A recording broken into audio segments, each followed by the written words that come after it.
बदलते भारत की शान।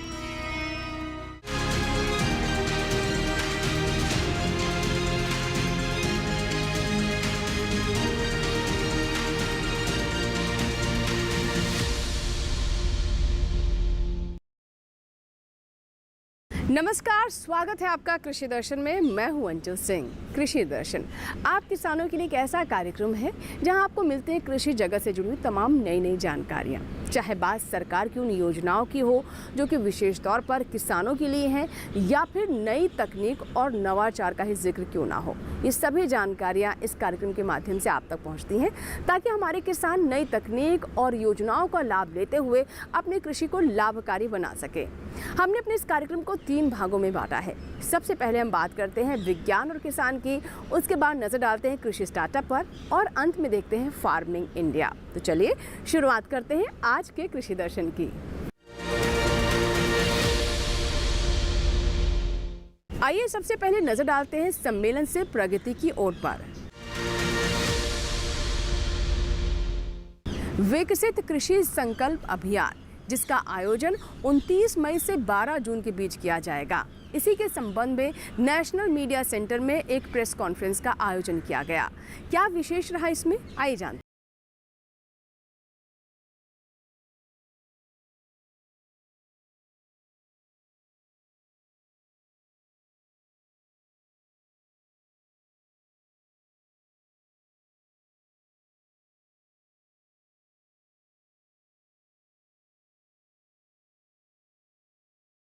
के निर्माण का अभियान चल रहा है और विकसित भारत के लिए विकसित कृषि, विकसित खेती और समृद्ध किसान ये जरूरी है। और हम सब जानते हैं कि आज भी कृषि भारतीय अर्थव्यवस्था की रीढ़ है। लगभग आधी आबादी के रोजगार का साधन है, आजीविका है। और इससे भी अगर आगे बढ़ के कहूं तो देश की खाद्य सुरक्षा का आधार है। 4 उद्देश्य कृषि विभाग के, कृषि किसान कल्याण के। एक, देश की खाद्य सुरक्षा सुनिश्चित करना। लगभग 145 करोड़ का हमारा देश, इसको भरपूर खाद्यान्न मिले, सब्जियां और फल की उपलब्धता भी हो, किसान की आजीविका ठीक चले, मतलब कृषि फायदे का धंधा बने, और खाद्यान्न तो मिले लेकिन पोषण युक्त, उसका प्रयत्न करना। और चौथा, जो हमारे प्राकृतिक संसाधन हैं उनका संरक्षण करना, उनका उपयोग ऐसा करें कि वो आने वाली पीढ़ियों के लिए भी खाद्यान्न, फल और सब्जियां उत्पन्न करते रहें। और इसके लिए कृषि और किसान कल्याण विभाग ने अपनी रणनीति बनाई है। इन लक्ष्यों की पूर्ति के लिए हमारी 6 सूत्रीय रणनीति है। एक, उत्पादन बढ़ाना। मित्रों, आप सब जानते हैं, हम सब जानते हैं कि हमारे यहाँ अपने किसानों के पास लैंड होल्डिंग बहुत कम है। जोत के आकार छोटे छोटे हैं। अमेरिका, ऑस्ट्रेलिया और ब्राजील जैसे देशों में 10-10, 15-15 हजार एकड़ के फार्म हाउस मिलेंगे, लेकिन हमारा किसान छोटा है। 1 एकड़, 1.5 एकड़, 2 एकड़, 2.5 एकड़। और इसलिए जब हम अपनी योजना बनाते हैं तो इस छोटे जोत के आकार में किसान कैसे बेहतर खेती करे।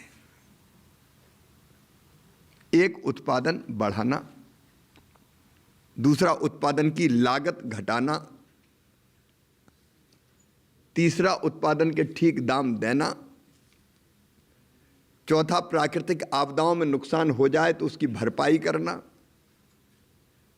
पांचवा, कृषि का विविधीकरण, डाइवर्सिफिकेशन। उसके साथ साथ वैल्यू एडिशन, फूड प्रोसेसिंग, बाकी सारी चीजें। और एक बहुत महत्वपूर्ण, नेचुरल फार्मिंग, प्राकृतिक खेती, जैविक खेती, उस दिशा में सोचना। आइए अब नजर डालते हैं क्या है आज विशेष मंत्रालय से। DPPQS फरीदाबाद के संयुक्त निदेशक डॉक्टर KL कुर्जर हमें जानकारी दे रहे हैं कि धान को लेकर किस तरह की सावधानी बरतने की आवश्यकता है।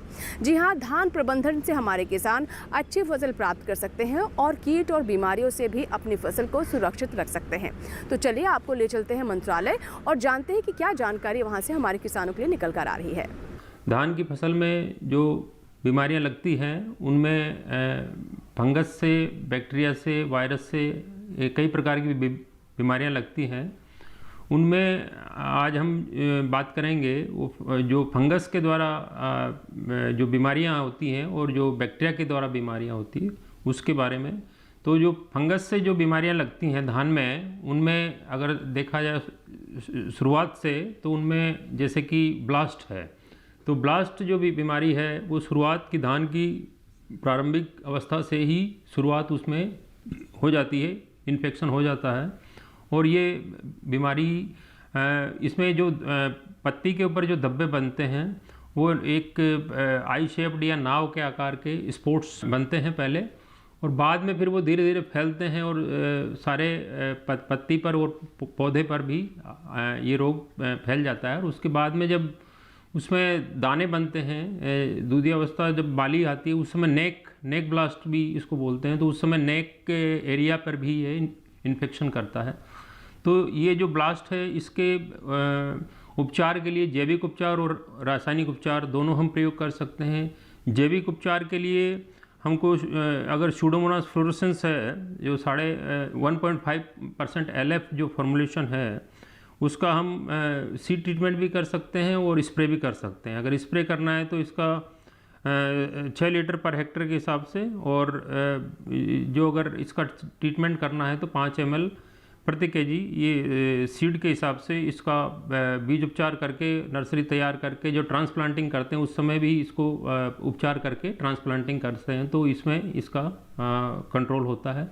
और अगर इसका केमिकल का स्प्रे करना पड़े हमें, अगर ज़्यादा स्पॉट्स बन गए, धब्बे हो गए हैं, तो हमको ये जो केमिकल्स हैं उसमें एजोक्सिस्ट्रोबिन प्लस मैंकोजेब का कॉम्बिनेशन है, और प्रोक्लोरोवाज है, एडिफेनफॉस है, और कार्बनडाजिम बहुत कॉमन है, वो भी कर सकते हैं।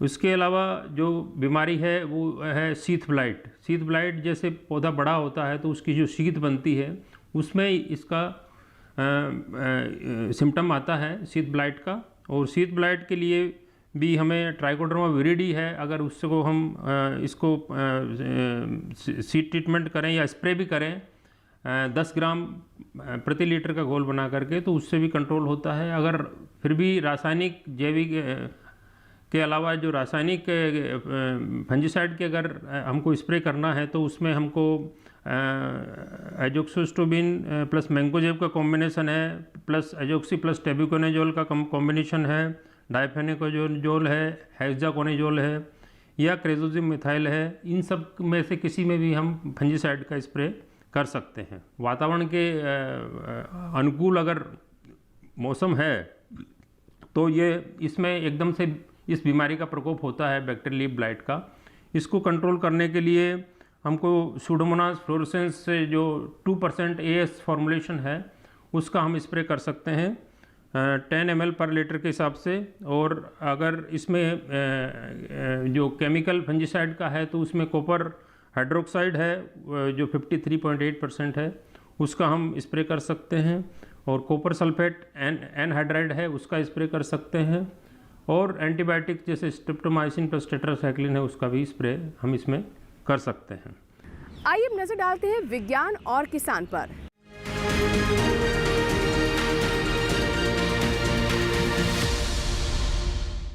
कृषि के क्षेत्र का स्वरूप बहुत तेजी से बदल रहा है और ये सब कुछ संभव हो पा रहा है नई तकनीक के इस्तेमाल से। इसके कई तरह के लाभ हैं। एक तो हमारे किसानों को कम मेहनत पड़ती है, समय की बचत होती है, लागत भी कम लगती है और साथ ही फसल भी अच्छी होती है। आज हम आपको बताने वाले हैं एक ऐसी ही नई तकनीक के बारे में जो कि कृषि के क्षेत्र का एक नया प्राणी है, जिसे हम ड्रोन के बारे में जानते हैं। जी हाँ, ड्रोन का उपयोग कैसे कृषि के क्षेत्र को और आगे ले जा रहा है और हमारे किसानों को पंख दे रहा है, आइए जानते हैं। वैज्ञानिकों के गहन अध्ययन और कड़ी मेहनत का परिणाम है ड्रोन तकनीक। हाल के समय में कृषि में ड्रोन टेक्नोलॉजी काफी उपयोगी साबित हो रही है। खेती में ड्रोन का काम सिर्फ छिड़काव तक ही सीमित नहीं है, बल्कि ये आर्टिफिशियल इंटेलिजेंस का भी हिस्सा है। ड्रोन में लगे सेंसर फसल की निगरानी बहुत आसानी से कर लेते हैं। अब किसान बड़ी सरलता से जान पाते हैं कि खेत के किस हिस्से में कीड़े लगे हैं और किस हिस्से में बीमारी। और साथ ही हाई कैपेसिटी ड्रोन की मदद से खेतों से ताजी सब्जियां, फल और फूल वगैरह बाजार भेजना भी आसान हो गया है। मछली पालन से जुड़े लोग तालाब, नदी और समंदर से सीधे ताजा मछलियां ग्राहकों तक पहुंचा पा रहे हैं। बात करें सिंचाई की, तो ड्रोन की मदद से बड़े क्षेत्रों में भी सिंचाई करना आसान हो गया है। ड्रोन में लगी मल्टी स्पेक्ट्रल सेंसर उन क्षेत्रों की पहचान कर सकते हैं जो बहुत शुष्क हैं। इससे किसान को पूरे क्षेत्र में बेहतर सिंचाई में सहायता मिल जाती है।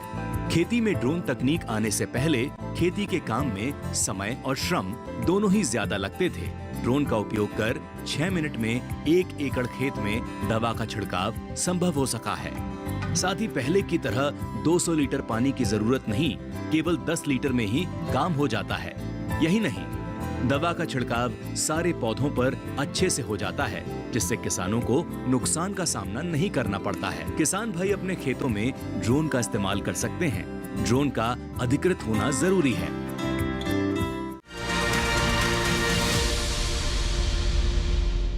इसी के साथ ही कृषि दर्शन में यहाँ वक्त हुआ एक छोटे से ब्रेक का। ब्रेक के बाद जब वापस आएंगे तो बात करेंगे कृषि स्टार्टअप की।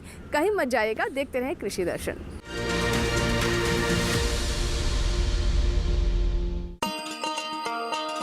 किसान भाइयों गांठ बांध लो, गांठ बांध लो। बात बहुत है काम की, समृद्धि के पैगाम की। मिट्टी के मिजाज को समझो, मिट्टी के हर राज को समझो। मिट्टी की तुम जांच कराओ, मुफ्त सॉइल हेल्थ कार्ड ले जाओ। कभी मुनासिब बीज लगाओ, सही किस्म की खाद ले आओ। जितनी जरूरी उतनी डालो, सही मात्रा खुद पहचानो। इसको अपना मंत्र बना लो, मिट्टी की सेहत को जानो। बात बहुत है काम की, कम लागत अधिक वरदान की। किसान भाइयों गांठ बांध लो। आज ही मिट्टी की जांच कराएं। राज्य सरकार के कृषि अधिकारी से संपर्क करें और मुफ्त में सॉइल हेल्थ कार्ड पाएं। कृषि और किसान कल्याण मंत्रालय द्वारा किसान हित में जारी। नमस्कार किसान भाइयों और बहनों, मैं हूं आपका एआई एंकर कृष। आज हम बात कर रहे हैं एक ऐसी पहल की जो आने वाले समय में किसानों के लिए खेती से जुड़ी हर सुविधा को एक ही प्लेटफॉर्म पर लाने जा रही है, किसानों की डिजिटल पहचान। जी हां, अब हर किसान को एक यूनिक डिजिटल आईडी दी जा रही है, जिसमें उनकी जमीन, फसल, बीमा, बैंक खाता, सब्सिडी और सरकारी योजनाओं की सारी जानकारी दर्ज की जाएगी। इसे हम डिजिटल किसान पहचान या फार्मर आईडी भी कह सकते हैं। इस पहचान से सबसे बड़ा फायदा ये होगा कि किसानों को अलग अलग दफ्तरों के चक्कर नहीं काटने पड़ेंगे। बीज, खाद, बीमा क्लेम या किसान सम्मान निधि जैसी योजनाओं का लाभ लेने के लिए बस एक डिजिटल आईडी नंबर काफी होगा। सरकार इस आईडी को किसानों के आधार कार्ड और जमीन रिकॉर्ड से जोड़ रही है, ताकि पारदर्शिता बनी रहे और हर योजना का लाभ सही व्यक्ति तक पहुंचे। इतना ही नहीं, भविष्य में किसान इस डिजिटल पहचान के माध्यम से खेती से जुड़ी ऐप्स, मार्केट रेट, मौसम की जानकारी और ई मंडी सेवाओं तक भी आसानी से पहुंच सकेंगे। तो किसान भाइयों और बहनों, अब वक्त है डिजिटल रूप से मजबूत बनने का। अगर आपने अब तक अपनी किसान आईडी नहीं बनवाई है, तो अपने नजदीकी कृषि कार्यालय या CSC केंद्र में जाकर रजिस्ट्रेशन जरूर कराएं। आज के लिए बस इतना ही। आप देखते रहिए DD किसान। धन्यवाद। ब्रेक के बाद एक बार फिर आपका स्वागत है। आप देख रहे हैं कृषि दर्शन। आइए हम नजर डालते हैं कृषि स्टार्टअप पर।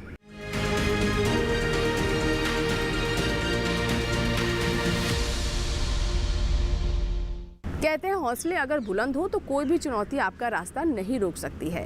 हम सभी जानते हैं कि हमारे किसान कितने मेहनती हैं और वो चुनौतियों के सामने नहीं झुकना जानते। आज हम आपकी मुलाकात करवाने वाले हैं ऐसे ही एक किसान से जिन्होंने अपनी मेहनत, लगन और इच्छा शक्ति के बल पर आगे बढ़ने का फैसला किया और लगातार सफलता की सीढ़ियाँ चढ़ते गए। यहाँ उन्होंने अन्य किसानों को भी प्रेरित किया और वो भी सफलता के मार्ग पर आगे बढ़ रहे हैं। तो आइए जानते हैं क्या विशेष है आज हमारे कृषि स्टार्टअप में।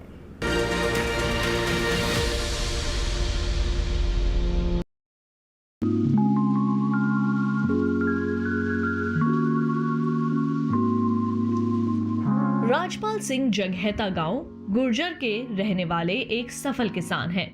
इनका जन्म बड़े ही साधारण से परिवार में हुआ था। बड़े होने के साथ साथ इन्होंने अपने परिवार से खेती बाड़ी करनी सीखी। शुरुआत में इनके खेत छोटे छोटे टुकड़ों में बिखरे हुए थे और ऊबड़ खाबड़ थे। ना तो खेत में सिंचाई की व्यवस्था थी और ना ही कोई अन्य सुविधाएं। ऐसे हालात में खेती कर उपज हासिल कर पाना बहुत ही मुश्किल था। बचपन में पढ़ाई के साथ साथ खेतों के कामों में परिवार का हाथ भी बटाते थे। पढ़ाई के साथ साथ पिता के गुजर जाने के बाद इन्होंने खेती के सारे काम को अपने जिम्मे ले लिया और खेती को ही अपनी आजीविका का साधन बनाया। शुरुआत में खेती करते हुए इन्हें कई दिक्कतों का सामना करना पड़ा, लेकिन इन्होंने हार न मानी। बाद में कृषि विज्ञान केंद्र सहारनपुर उत्तर प्रदेश से जुड़कर और यहाँ के वैज्ञानिकों के संपर्क में आकर राजपाल सिंह को खेती की नई दिशा मिली। इन्होंने अपने हाथ से एक छोटा कल्टीवेटर बनाया जिसका उपयोग कर खेतों में वे अपना काम बड़े ही कम समय में करने लगे। इस सफलता से प्रेरित होकर राजपाल सिंह ने कल्टीवेटर के अलावे कई अन्य आविष्कार भी किए। ये ऐसे आविष्कार थे जिसके बदौलत राजपाल सिंह के साथ साथ अन्य किसानों की जिंदगी को बेहतर बनाना शुरू कर दिया। इन्होंने अपनी कामयाबी का श्रेय कृषि विज्ञान केंद्र, भारतीय कृषि अनुसंधान परिषद को दिया। इन संस्थानों से मिली तकनीकी जानकारियों के माध्यम से इन्होंने अपनी खेती को नई राह दी। यहाँ से मिली तकनीकी जानकारियों को वे अन्य किसानों को भी साझा करते हैं। राजपाल सिंह के भीतर कुछ नया करने की जिद थी। वे जानते थे कि परंपरागत ढंग से खेती करते हुए आगे नहीं बढ़ा जा सकता। यही कारण था कि उनके खोजी मन ने इसी का एक रास्ता निकाला और मधुमक्खी के छत्ते से शहद निकालने की एक मशीन तैयार कर डाली। ये मशीन बेहद कामयाब रही। इसके साथ साथ अधिक आय प्राप्त करने के उद्देश्य से इन्होंने आम और लीची के बगीचे भी लगाए। साथ ही सब्जियों की खेती भी करने लगे। परंपरागत खेती के मुकाबले इससे राजपाल सिंह को मुनाफा भी अधिक हुआ और लागत भी कम लगी। देखते ही देखते राजपाल सिंह अपने क्षेत्र के नायक बन गए। गांव के अन्य किसान खेती से जुड़ी अपनी सभी समस्याओं का समाधान निकालने राजपाल सिंह के पास ही आने लगे। राजपाल सिंह अपने गांव और आसपास के किसानों को नई तकनीकों के साथ खेती करने के लिए प्रेरित करते थे। साथ ही किसानों की उपज को बाजार में बेचकर लाभ अर्जित करने के लिए भी जागरूक करते थे। इनका मानना यह है कि किसान को खेत से अच्छी उपज हासिल करनी तो आनी चाहिए, साथ साथ उस उपज को बाजार में सही और अच्छे दाम पर बेचने में भी सीख लेनी चाहिए। जैसे ही किसान इस कला में माहिर हो जाएंगे, वे अपनी आय दोगुनी करने में निश्चित ही सफलता हासिल कर लेंगे।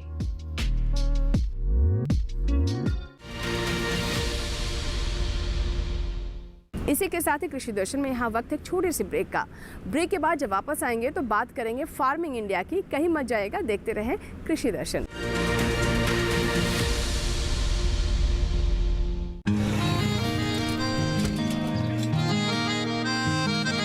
क्या बात है भाई, आजकल तो काफी खुश नजर आ रहे हो।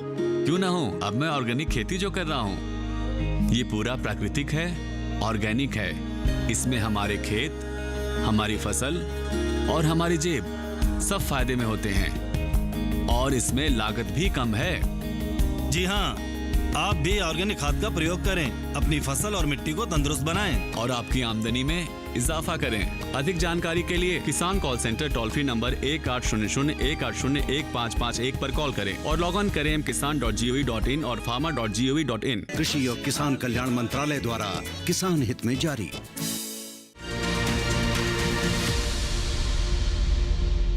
नमस्कार किसान भाइयों और बहनों, मैं हूं आपका एआई एंकर कृष।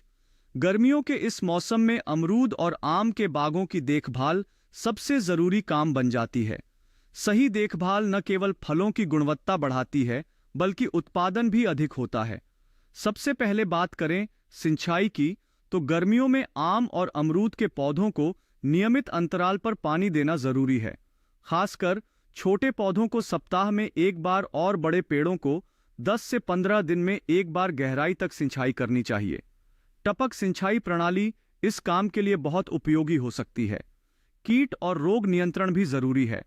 आम में आम की भुनगा, फल मक्खी और मिलीबग जैसे कीट आमतौर पर देखे जाते हैं। वहीं अमरूद में फल छेदक कीट और तेलिया रोग की समस्या हो सकती है। इनके लिए नियम आधारित जैविक कीटनाशक या कृषि विशेषज्ञ की सलाह से उपयुक्त रसायनों का छिड़काव करें। बागों में समय समय पर खाद और उर्वरकों का सही संतुलन देना भी बहुत जरूरी है। आमतौर पर मई जून में गोबर की सड़ी हुई खाद के साथ नीम खली, यूरिया, सिंगल सुपर फास्फेट और म्यूरेट ऑफ पोटाश का उपयोग किया जाता है। तो किसान भाइयों, अगर आप अपने आम और अमरूद के बागों को सही देखभाल देंगे तो यकीन मानिए इस बार मिठास और मुनाफा दोनों दोगुना मिलेगा। आज के लिए बस इतना ही। आप देखते रहिए डीडी किसान। धन्यवाद। ब्रेक के बाद आपका स्वागत है। आप देख रहे हैं कृषि दर्शन। आइए अब नजर डालते हैं फार्मिंग इंडिया पर।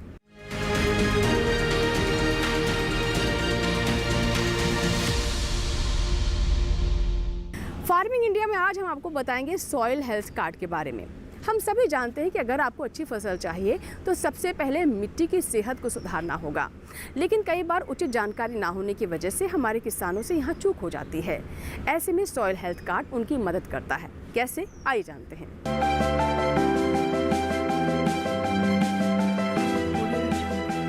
मिट्टी की कमजोर सेहत का असर फसलों की पैदावार और गुणवत्ता दोनों पर पड़ रहा है। साथ ही फसल लागत भी बढ़ती जा रही है। इसी समस्या के समाधान के लिए केंद्र सरकार ने 2015 में सॉइल हेल्थ कार्ड यानी मृदा स्वास्थ्य कार्ड योजना शुरू की थी। ये वही साल था जिसे अंतर्राष्ट्रीय मृदा वर्ष के रूप में मनाया गया।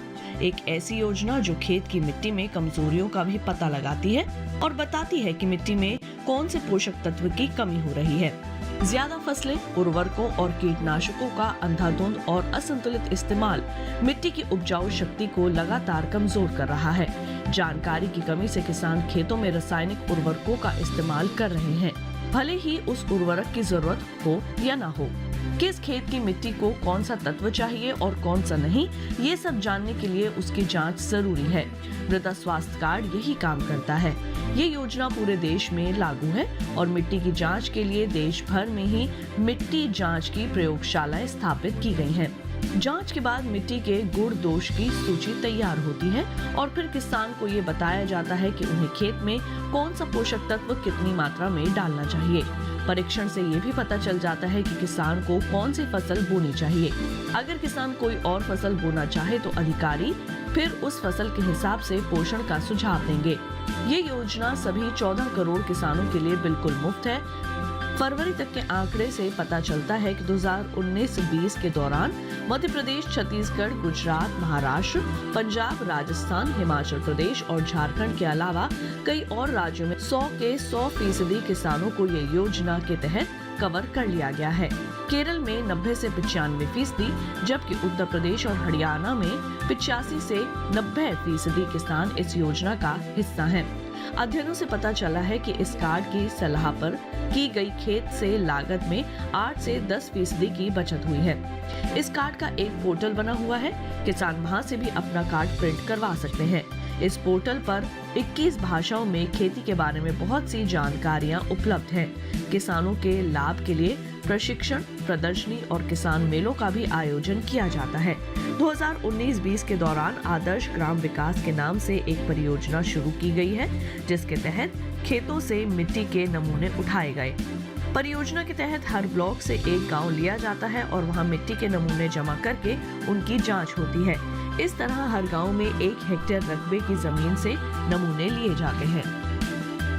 तो ये था हमारा आज का कृषि दर्शन, जिसमें हमने आपको कृषि जगत से जुड़ी तमाम नई जानकारियां दी। हमें पूरी उम्मीद है कि हमारे किसानों को इनसे लाभ होगा। अगर आपको कोई सवाल है, सुझाव है या फिर आप चाहते हैं किसी और विषय पर भी हम कृषि दर्शन लेकर आएँ, तो इसकी जानकारी आप हमें ईमेल कर या पत्र लिखकर दे सकते हैं। हमारा ईमेल आईडी है krishidarshan@ddk@gmail.com। पत्र लिखने के लिए हमारा पता नोट कर लें। हमारा पता है कृषि दर्शन, कमरा नंबर 58, CPC, दूरदर्शन, खेलगांव, नई दिल्ली 110049। आपके ईमेल्स और आपके पत्रों का हमें इंतजार रहता है। कृषि दर्शन कार्यक्रम को आप हमारे YouTube चैनल पर भी देख सकते हैं। इसके लिए टेलीविजन स्क्रीन पर दिखाए जा रहे इस QR कोड को स्कैन करें और YouTube पर भी देखें कृषि दर्शन। कृषि दर्शन के एक नए अंक में कुछ और ऐसी जानकारियों के साथ फिर होगी आपसे मुलाकात। तब तक आप बने रहें दूरदर्शन किसान के साथ। नमस्कार।